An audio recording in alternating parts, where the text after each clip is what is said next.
Posljednjih godina klima se mijenja, pa ljudi koji se bave uzgojem voća i povrća trebaju prilagoditi svoje načine uzgoja. Vrijeme sjetve ili sadnje, ali i berbe te drugih agrotehničkih zahvata u vrtovima i voćnjacima se pomiče.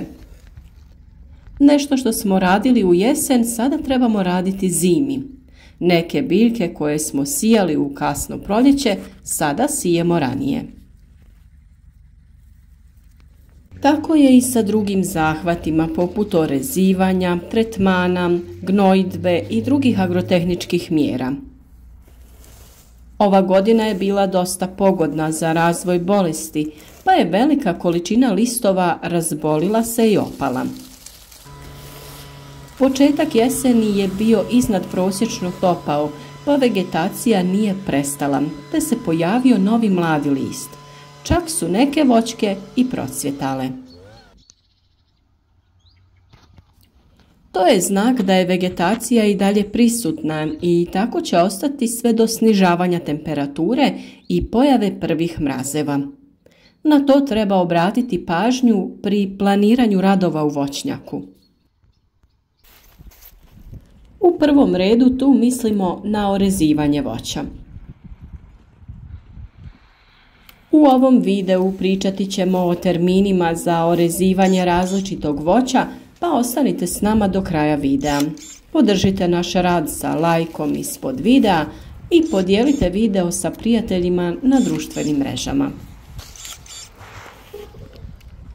Zimska rezidba voćaka počinje padom temperature u vrijeme mirovanja vegetacije. Rezidba jezgričavog voća poput jabuka, krušaka, dunja može početi krajem 11. mjeseca i traje sve do početka listanja. Kod ovih voćki jako je bitna ljetna, odnosno zelena rezidba voća. Primijetili smo da nakon dobro odrađene zelene rezidbe voćke puno bolje pripremaju rodne pupove za rod u narednoj godini. Razlog zbog čega se to događa je u tome što biljka svu hranu i energiju usmjerava u razvoj pupoljaka za narednu godinu.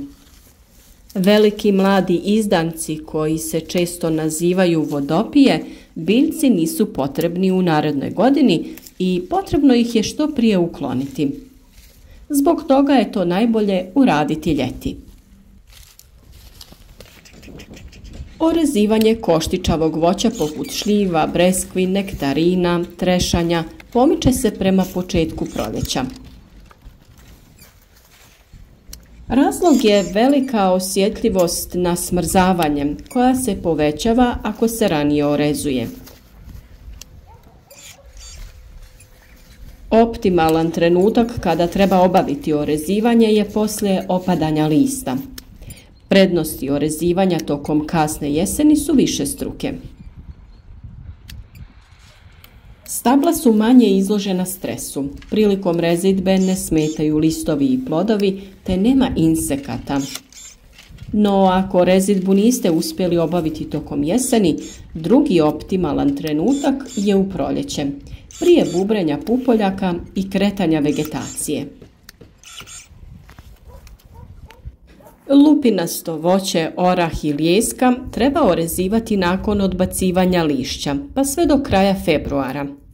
Lijeska cvjeta već od početka do kraja zimskog perioda, pa treba pripaziti na vrijeme rezidbe kako bi osigurali nesmetano cvjetanje. Rezidba bobičastog voća poput borovnica, malina, kupina i ribizli ovisi o vrsti, pa čak i o sorti. Rezidba se obavlja drugačije za svaku vrstu bobičastog voća. Na to je potrebno posebno obratiti pažnju jer ovisno o načinu rezidbe uvjetujemo i prinose za narednu sezonu. Primjerice, ribiz orezujemo krajem 2. mjeseca. Crne sorte ribiza kreću ranije sa vegetacijom, stoga ih moramo orezati prilično rano, kako bi, kada krene vegetacija, bile spremne za rast i razvoj. Režu se na 3 rodne grane, pri čemu se planira grm i za narednu godinu kako bi se ujednačio urod iz godine u godinu. Kada je u pitanju orezivanje maline i kupine, nadamo se da ste pogledali videe u kojima smo opisali postupak orezivanja. Ako niste, pogledajte na našem kanalu. Vjerujemo da ima još jako puno korisnih videa. Rezidbu jezgričavih voćaka slobodne forme treba obaviti isto krajem zime prije kretanja vegetacije. Ako režete u formi vaze relativno nisko, režete sve grane koje se ukrštaju unutar krošnje, dok rodne grane režemo na 2 ili 3 pupoljka. S druge strane, koštičavo voće se reže prilično kasno, jer je osjetljivo na smrzavanje i niske temperature. Ovo je posebice važno za rezidbu marelica i breskvi, koje jako teško podnose kasne proljetne mrazeve. Isto kao i kod jezgričavog voća, potrebno je prorijediti krošnju, ukloniti grane koje se ukrštaju i prikratiti rodne grane. Za rezidbu osigurajte oštar alat, male voćarske škare, teleskopske škare i voćarsku pilu, voćarski vosak, ljestve ili platformu s koje se mogu dohvatiti i obraditi stabla sa velikim krošnjama. Prilikom rezidbe prije samog ulaza u nasad, a i kasnije tokom rezidbe, redovito treba čistiti i dezinficirati alat. Ako alat nije pravilno održavan, možete prenijeti bolesti sa potencijalno bolesnih biljaka na one zdrave. Golo stablo bez lišća može rezaču pružiti potpuni uvid o stanju u kojem se nalazi krošnja. Mogu se lakše identificirati svi problemi koji su se javili tokom razvoja i napraviti plan rada kako ih riješiti. Upravo to je još jedan razlog zbog kojeg ne treba žuriti sa rezidbom. Svaku veću ranu reza potrebno je zaštititi voćarskim voskom. Za proizvođače u ekološkoj proizvodnji postoje zaštitni premazi na bazi pčelinjeg voska koji su odobreni u sustavu ekološke kontrole. Grane koje ostanu nakon rezidbe oboljelih biljaka treba ukloniti iz voćnjaka. Ako imate mogućnost malčiranja, moguće ih je malčirati u samim nasadima i na taj način vratiti dio organske mase u tlo. Ukoliko sami slažete kompost, utoliko odrezane grane sasjeckajte i koristite prilikom slaganja kompostne hrpe. Prilikom planiranja uzdignutih gredica, odrezane grane stavite na dno okvira.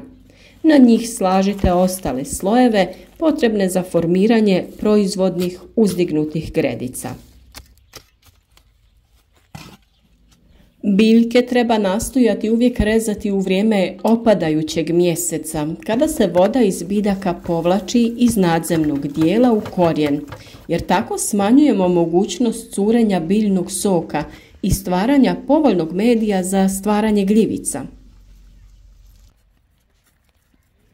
Za tretman nakon rezidbe može se primijeniti i sumporno vapno u koncentraciji od 2% za zimsko prskanje.